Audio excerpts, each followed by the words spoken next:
네, 7월 10일 오수아 챔버스 묵상집을 또 나누겠습니다. 제목은 영적 게으름뱅이.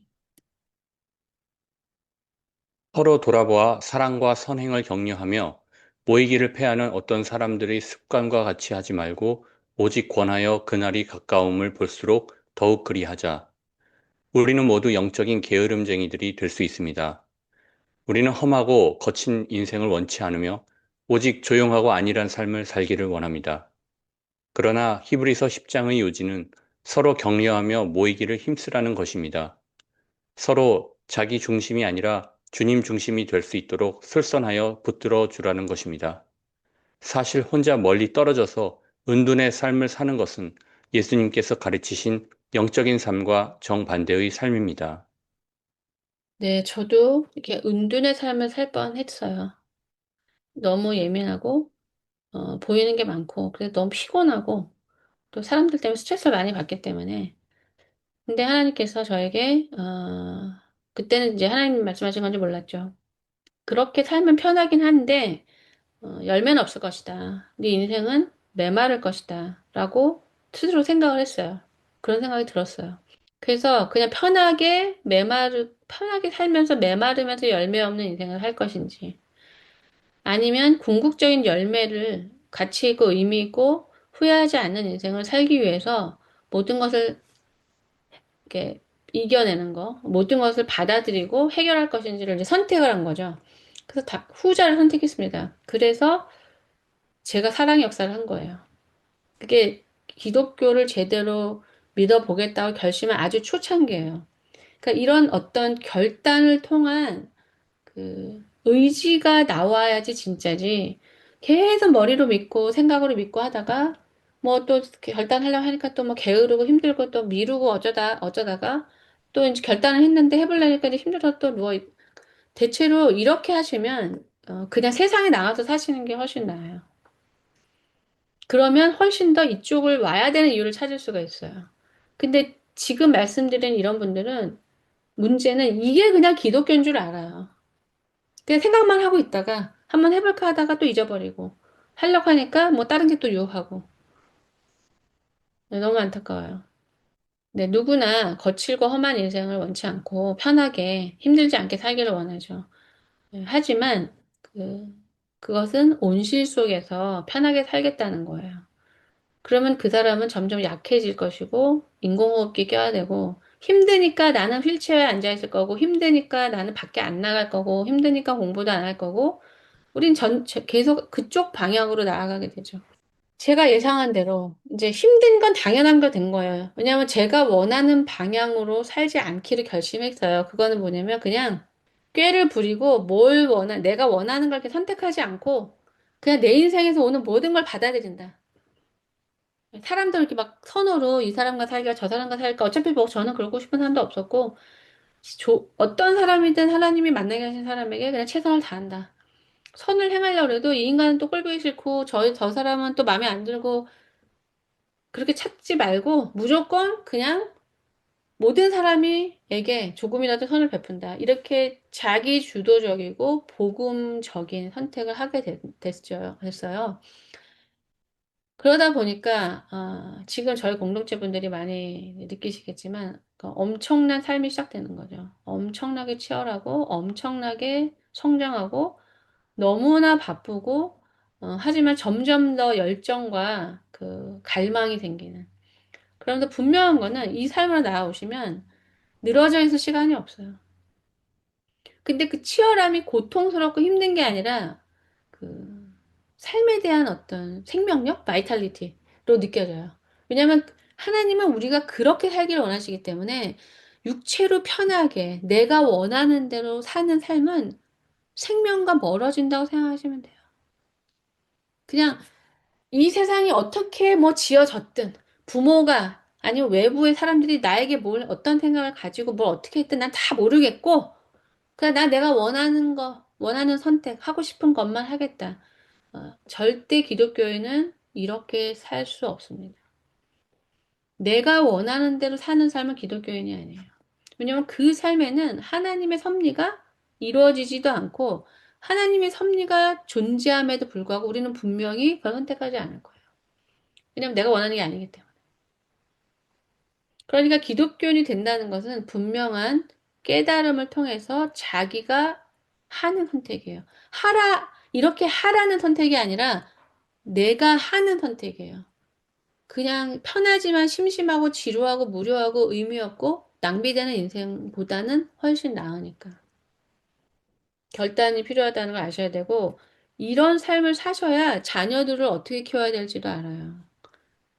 저도 그렇게 뭐 오냐오냐 키워진 것 같지는 않은데, 이렇게 자녀들을 키워보니까 마음이 약해지는 걸 느껴요. 저 자신에게 했던 엄격한 기준보다 좀 더 쉽게 용서가 되고, 쉽게 기준이 낮아지더라고요. 근데 우리는 이렇게 기준을 낮추는 것을 사랑이라고 생각해요. 기독교인이 되실 때 정말 잊지 마셔야 되는 게 뭐냐면 우리는 하나님의 기준으로 올라가야지 생명을 얻는다는 걸 아셔야 돼요. 아우, 산에 올라가면 힘들어. 숨 막히고 너무 땀나고 힘드니까 그냥 밑에서 편하게 잔디밭에 앉아 있어라. 우리는 아이들을 약간 이렇게 키움으로써 하나님도 알지 못하게 만들고 의존적으로 만들고 더 중요한 거는 바이탈리티라는 것을 얻을 수 없는 세대. 지금 우리 자녀들 세대를 보시면 저희 때보다도 훨씬 더 에너지를 안 쓰는 인생을 살고 있어요. 뭐 본인들은 그런 세대에 사니까 모르겠지만 저는 제 젊은 시대를 생각해보면 너무 좀 안타깝거든요. 뭐 시대에 따라 뭐 흐름은 다를 수 있어도 복음은 언제나 최고의 에너지와 최고의 의지를 발휘하게 만드는 그 인간이 가장 얻고자 하는 어떤 매력적인 목적을 주거든요. 네, 우리의 영성은 불의와 천대와 무례함과 불안정한 삶을 겪게 될 때 시험을 받게 됩니다. 이때 이러한 시험은 우리를 영적인 게으름에 빠지게 하는 경향이 있습니다. 우리는 조용하고 안일한 삶을 목표로 하여 기도를 하고 성경을 읽습니다. 우리는 하나님을 이용하여 안정과 기쁨을 얻길 원할 뿐이지 우리의 삶을 통하여 예수 그리스도를 실현하는 데는 관심이 없습니다. 단지 그를 통하여 복을 즐기려 할 뿐입니다. 이것이 바로 잘못된 방향으로 나아가는 첫걸음입니다. 삶의 안정이나 기쁨은 바른 신앙의 결과로 주어지는 것인데 우리는 오히려 그것들을 신앙의 원인들로 삼으려고 애를 씁니다. 네. 그러니까 안정이나 기쁨만을 원한다는 거죠.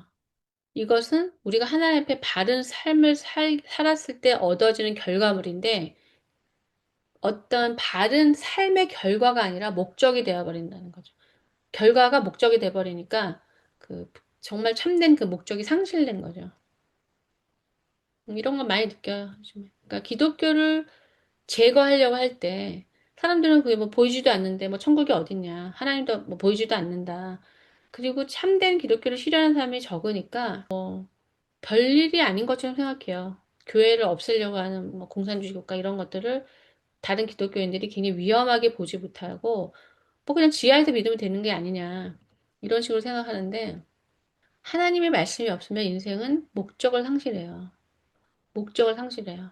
애들이 학교를 다니는데 왜 공부를 해야 될지를 모른 채 학교를 다닌다면 공부하는 게 얼마나 지겨우며 그 시간이 얼마나 낭비가 되겠습니까? 그러니까 우리는 먹고 마시고 놀기 위해서 태어난 존재가 아니에요. 하나님의 뜻을 행하기 위해서 만들어진 존재이기 때문에 그러면 뭐 꼭 그렇게 살아야 되냐? 이걸 아셔야 돼요. 창조가 됐기 때문에 우리의 목적에서 벗어난 삶은 아니 냉장고를 온장고로 쓰려고 한다면 선풍기를 온풍기로 쓰려고 한다면 되지가 않는 거죠. 인생이 되지가 않아요. 그러니까 우리는 하나님이 없다라는 확실한 증거를 가지고 육으로 살아버리거나 하나님이란 존재가 존재하는 한은 되지 않는 인생을 살거나 되는 인생을 살거나 딱 둘 중에 하나예요. 이걸 잘 아셔야 돼요.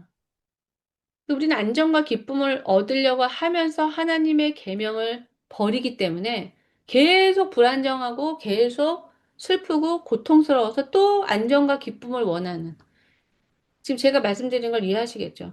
하나님의 뜻을 붙들어야지만 안정과 기쁨을 원하는데 하나님의 뜻을 버림으로써 계속 불안하고 마음이 평강이 없으니까 안정과 기쁨을 계속 더 추구하게 되는 거죠. 하지만 이것은 결과적으로 얻는 건데, 목적이 상실됐기 때문에 계속 못 얻으니까 계속 여기에 이제 이 소금물에 목마르게 되는 겁니다. 베드로가 말하길 너희 진실한 마음을 일깨워 생각나게 하겠다고 합니다.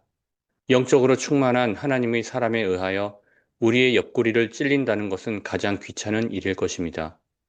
많은 활동을 하는 것과 영적 충만은 서로 다른 것인데 많은 활동을 종종 영적 충만으로 오해하는 경우가 있습니다. 영적 게으름의 위험은 더 이상 권한받기를 원치 않고 오직 영적 은거의 안일함을 원하는 것입니다. 그러나 주님께서는 영적 안위를 격려한 적이 없습니다. 오히려 서로 깨어 있을 수 있도록 서로 격려하며 권해야 합니다. 가서 내 형제들에게 갈릴리로 가라 하라. 네, 저에게 선지자의 직분을 주신 건지는 모르겠는데요. 제가 이제 이 진짜 기독교를 향해서 나아갈 때, 우리나라의 교회는 사람이 넘쳐나고 있었어요. 그래서 젊은 시절에 이제 유럽이나 이렇게 가보면 1000명이 다녔던 교회에 50년 만에 20명 노인분들만 계시는 그런 교회를 이제 보게 되면서, 그때가 90년도였는데, 우리나라 교회가 이렇게 된다는 걸 상상할 수가 없었어요. 그때만 해도 교회에 사람이 너무 많아서 사람들이 교회에 없다는 것이 믿어지지 않을 만큼 교회에 사람이 많았습니다. 근데 그것이 이제 지속이 안 되는 이유, 하나님이 저에게 선지자의 그 사명을 주신 건 뭐냐면, 그때는 제가 이렇게 추구하는 것을 말할 수도 없었어요. 사람들이 이해도 못하고. 하지만 점점 지금 30년 넘게 지나면서 그때가 언제적 얘기야? 라고 질문할 정도로 그 생명을 다 거의 잃어가고 있어요.